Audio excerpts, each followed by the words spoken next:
shirweynaha beelaha Gadabursi magaalada Awbarre aniga oo ka maqnaa joogayna xeebaha gobolka Awdal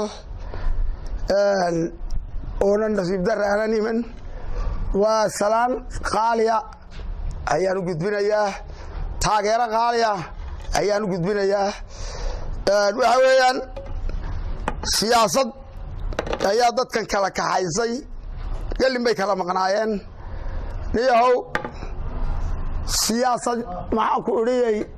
dharaar bay joogtaa laakiin waxa weeye waxaan dharaar walba joogi waxa weeyaan maxaa ku uriyay dadka midka ah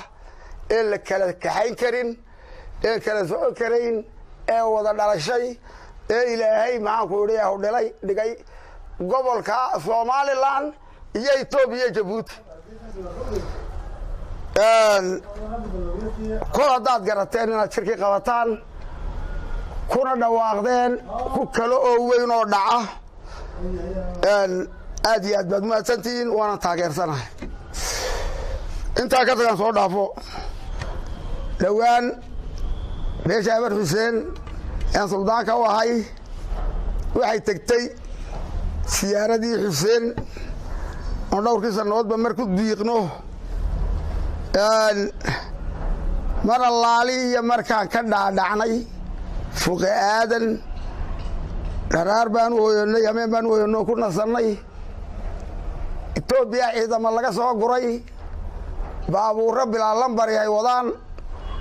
beeraha yagii ku yaalay darbi hore ayaa la geliyay iyagoo loo arkaayo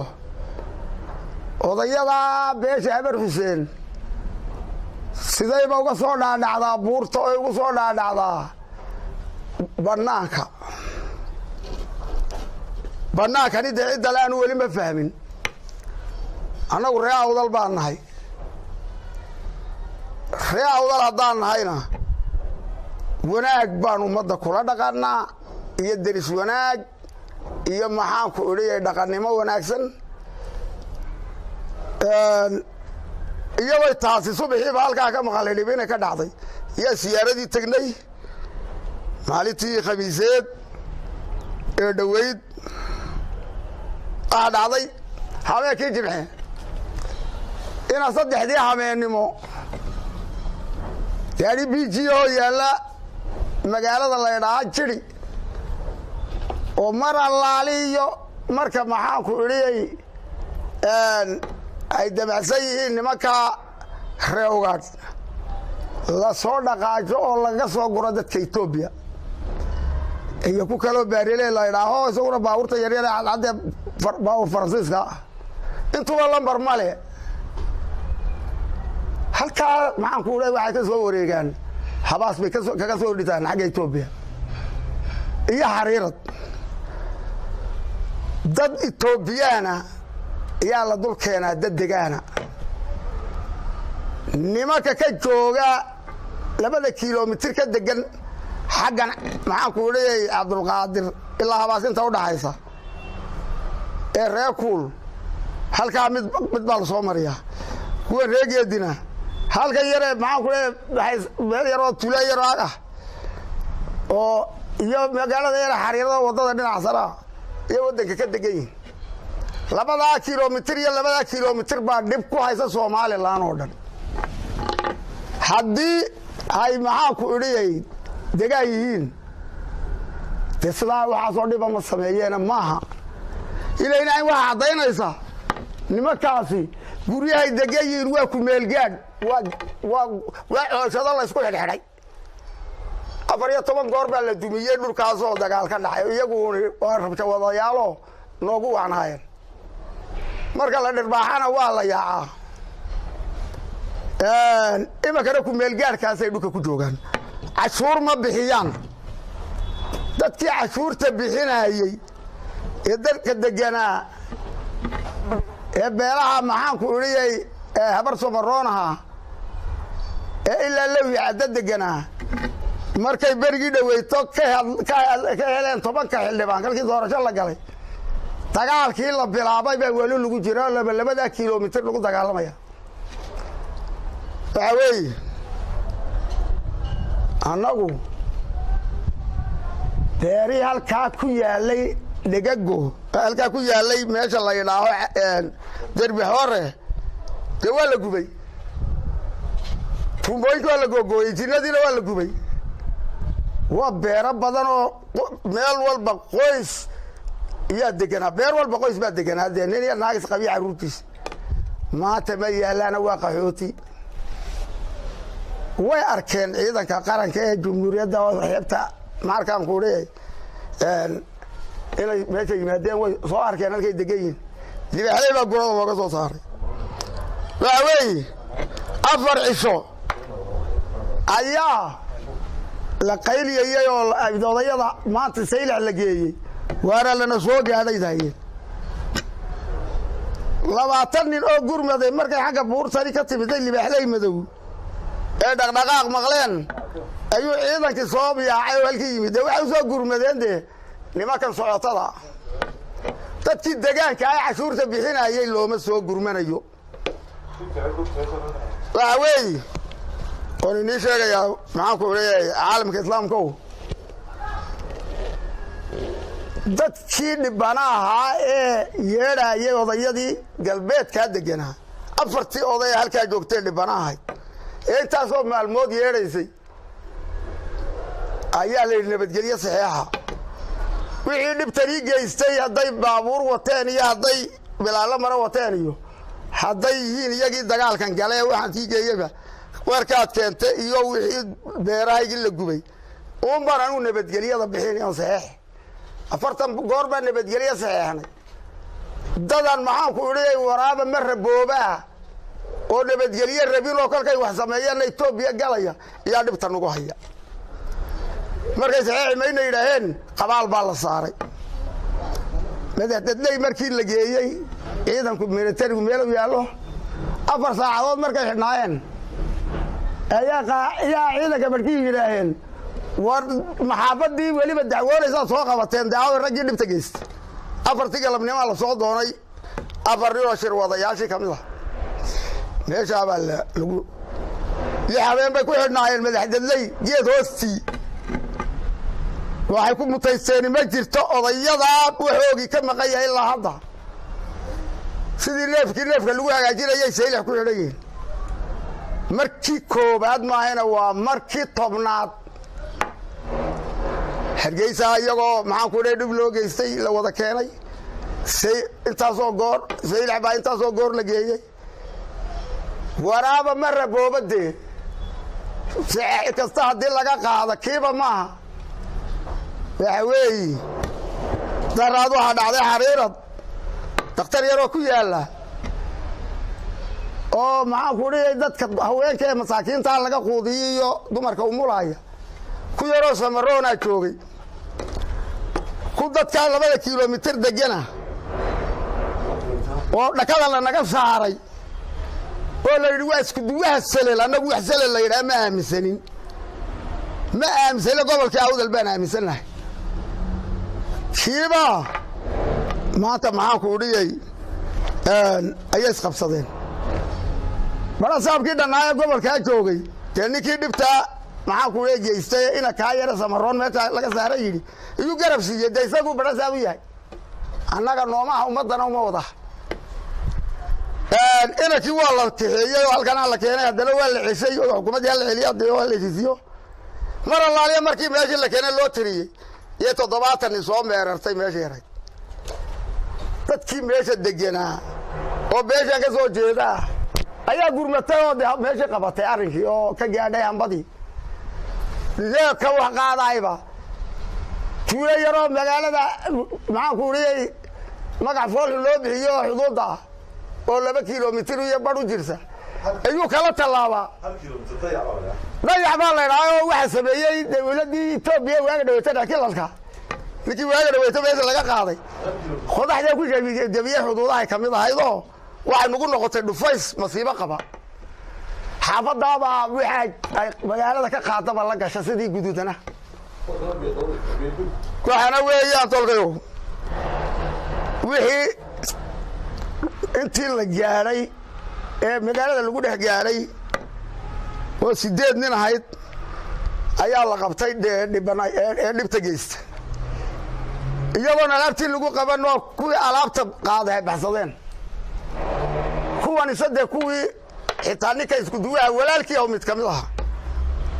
ee la sheegaya annagu isku duwa uma aaminsanne waxaa dhacday markaa in ninkii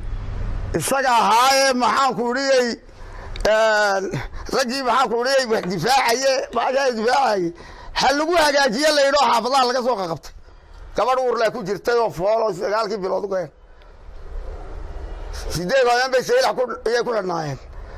gabadhii baa dadku la yaabay oo waa la iska sii daayey booliiskii halkii baa lagu sii daayey 6 nin oo beeshaydoo halkaa dadkii difaacayay ah iyo 8 halkaasaa la keenay dee dadkii dadka difaacaya xilli maynaa la yidhi nimankani isku barawixinaya si waxay maxaanku idhiyey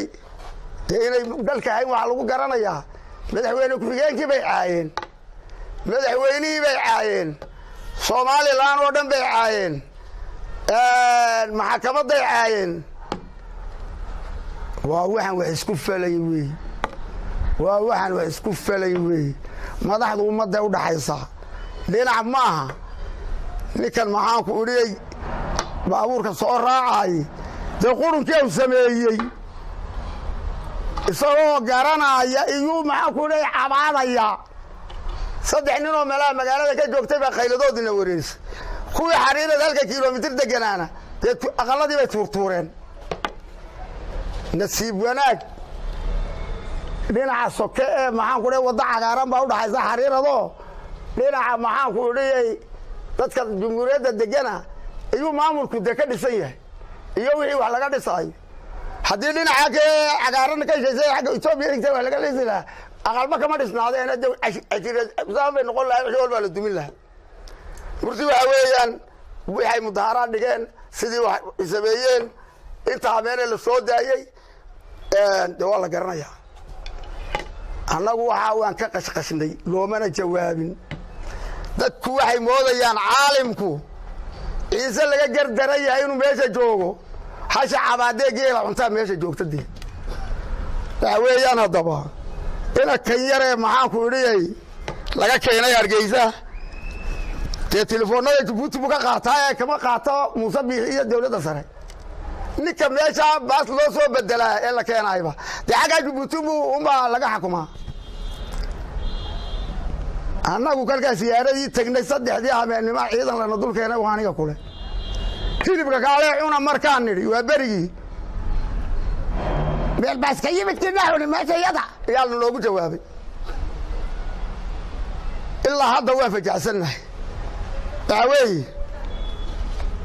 annagu gobol uma aaminsanin gaara meesha tan gobolka anoo degan baa saxeexi kara laakiin reer baa in loo sameeyo la damco laga soo guro Itoobiya waxa la arki lahaa raadadkiisa dee reerka annaga raadadka iyagaa la yaqaanaa waana reerka reer ugaadhis kuma darayaanu ciisa ee taxaanka ee qoriga dab kale sita waxa weey hadduu degaan yahay cashuura u leeyahay la arki lahaa meelo wax ka bixiyaa la arki lahaa dulsaar buu nugu yahay reerkaas dhib buu nugu yahay waxa weeyaan annagu kolka sida biibida haddii dabadii afka laga xidhay da way qaraxdaa qarax baan ku jiraa ciddii laga soo gaari lahayna ma arkayno ciidanka meesha jooga wuxuu amraa baro saabkaasi markaa maxaanku idhiyey wuxuu amraa waxaan la yidhaa muxuu ahaa dee nimankan ubu nabadgelyadooda ilaaliyna markay annaga na dhibayeen ee dheelaa gubayeen ee khayliyeyne odayada intay hadlayeen maxuu ugu soo gurman lahaa dee nin u soo gurmada xaafad baan u arkayaa horta qofka alla naga soo qaado anuu ma arka bara saabe ka alla naga soo qaado waxa weeye reerka annagoo baashi nugu dhacday duufaan nugu dhacay sagal la yidhaaho biyaa dhulkaygii nooga soo booday degaan baan ahay kalkii wax galna caawiya dhulkaygii baan ku jeesanay meeshaan taabanaba dee annagaa le baa lana duleeyahay iyagoo dhibtacaynkaasi nugu dhacday baan 3 iyo 30 gool ku caawinay dagaalkii Tukaraq وردي دلك الدقايق أو صعدة ما تكاركتين dadka caalamka degan ma dhici karto de waxay dawladda Soomaaliland ka rabtaan ummadan ma garanayo dulsaarkan waa hal naga qabtaan leenay dadka wadarkaysan gargaaro wixii ka dhacay wadarkaysan markay maxaan ku leeyahay halka madaxweyne maxaan ku leeyahay siiraaya dhagaxa dhigeen lugaya inay maxaan ku leeyahay buulal keeneen halkan wax laga dhigi maayo idhaheen oo nimanka laas hadaan qodayno dul taagan inta ka ceesayna sidii ilmaha sabiga hadeed ka ceesimayna iska celinayna dhulkana kelmadii Muuse Biixi dhulka amiyada koobaad waxaan siinaya wax soo saarka dhulkan sharciga waa indhaha dil naga rida ka bajeesanayna oo qodanayna nimankan qaxootiga ee la nagu soo daynayana wallahi waan iska celinayna oo hadeed u adkaysan mayno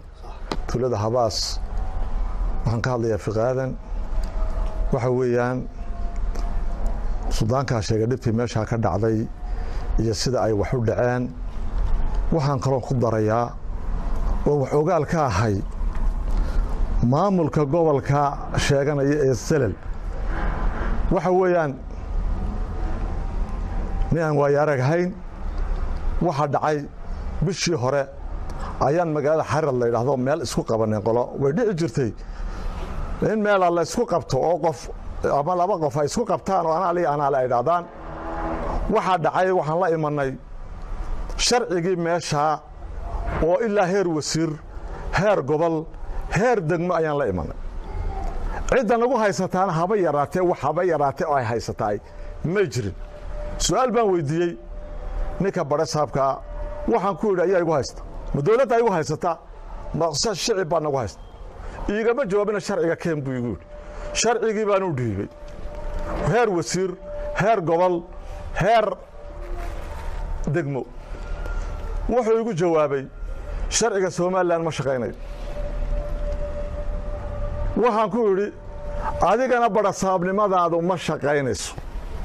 waxaad wax ku tahay bara saab ku sheeganaysaa waa Soomaaliland hadayna shaqeynayn adigana ma shaqeynayso bara saabnimadaadu warqadii qor had leedahay sharciga Soomaaliland ma shaqeynayo markhaati iyo marag bay lahayd ninka dadka isku dilayay waa ninka horta waxa dhici jiray diktoorada Yurub iyo Ameerika dhulka ka yimaada Afrika yaa loo soo diraa qaliilkay ku bartaan korku 2 sano 3 sano ha wax qalo ee waxaas wada baqtiyo dadka Afrikaanka ayuu diktoornimo noqonay Soomaaliland ninkaas tababar bay u soo dirtay tababarkiina Salal buu noqdo qaliin dadka isaga isku diraya haddii dadka sharciga loo kala sheegi waayo waxa adaa sharci u leh kala adaa khaldan kana adaa toosan hadii la oran waayo oo dadka au isku duubo warqadii way qori waay horta ayaanan warqadii way qori waay saylac baan u raacayaan ku raacay baan oo gaarigan daba qaato boorsada saartay ilaa hadda warqadii Soomaaliland ma jirto sharciga ma jiro waa Soomaaliland ma jirto waxaan leenahay wax dhib oo kale oo meesha yaala ma jirto dadku waxbuu isku qaban jiray wuxuu isku qabtana dawlad baa kala saaraysay nin sharciga sifii soo maray oo ninkii kalena aanu waxba soo marin oo haddana lagu haysto waa dadka in lagu kala saaro sifa sharciya dibta oo dhan ninka waday waa ninka bara saabka caafimaadka hadaan ka hadlo waxa weeyaan way dhacday suudaanku soo wax u sheegay waa wax aw ninkaasi wada weeyaan Salal ya halkaan ku dhaaftaan waa halkaan taasan ku dhaafaya waxaan la Allahu akbar waxaan leeyahay Soomaaliland waxa ka qabato oo ninka mas'uulka ah ee dhakhtarkii wax ku baranayay maamulka ku soo baray Soomaaliland ha kala saarto sifa sharciya waa dawlad baa jirta waa meeshan waa xolo daaqeen maya waa beer kuma sharci u haysta ninka sharci u haysta in la siiyo ka sharci haysta halka ka mar leeyahay war hadii dadka madaxa la iskaga duubo waxa dhacay maanta darbi xore dad baa beer gubay oo dagaalamay oo reer barakiciyay dadkii waxa dhacay intaanan la xilxil waxba laga qaban yaa ku dhibta loo geystay waxaan maqli jiray xanuunka ku dhaca fardaha hadii dameer loo gubo xanuun miyay bogsanaya faraskaas arinta aw ninkaasi wadaay afar oday oo dadka dhibta loo geystay uu qabtay ma dawaa mise waa kicin waxaan leenahay dowladda Soomaaliland meesha ha soo farageliso sharciyo sifaha oo dowladnimo ayaan nahay waxaan dowladda leenahay si sifo sharciya wax uga qabato waxa dhacay xaarid kolkan warqada u geeyay uu garan waayay ninkii hektarkii iyo kilomitarkii uu kala saari waayay ninka barasaabka sheeganay waa imsa kilomitar intii hektar iyo intii kilomitar wasaaradda beereed ma warqada sharciga keen buu leeyahay waan xidhay buu arinta ka yaqaana wax kale kama yaqaan ninka sifaha sharciga haysta maxkamad baa labada qof loo kala diray haddii wax kala saari weyd maxkamad baa kala saarta war waxaan leenahay hadda dowladda Soomaaliland meesha waxa ka qabato ha soo wasaaradda beeraha wasaaradda arrimaha gudaha dowladdu ha u timaado oo dowladdu ha u soo dirto si degdeg ah iyo si deegaankaba hal kala saaro sifaha qofka khaldan odayadana dhibanahana hala noo soo daayaan leenahay والسلام عليكم ورحمة الله وبركاته.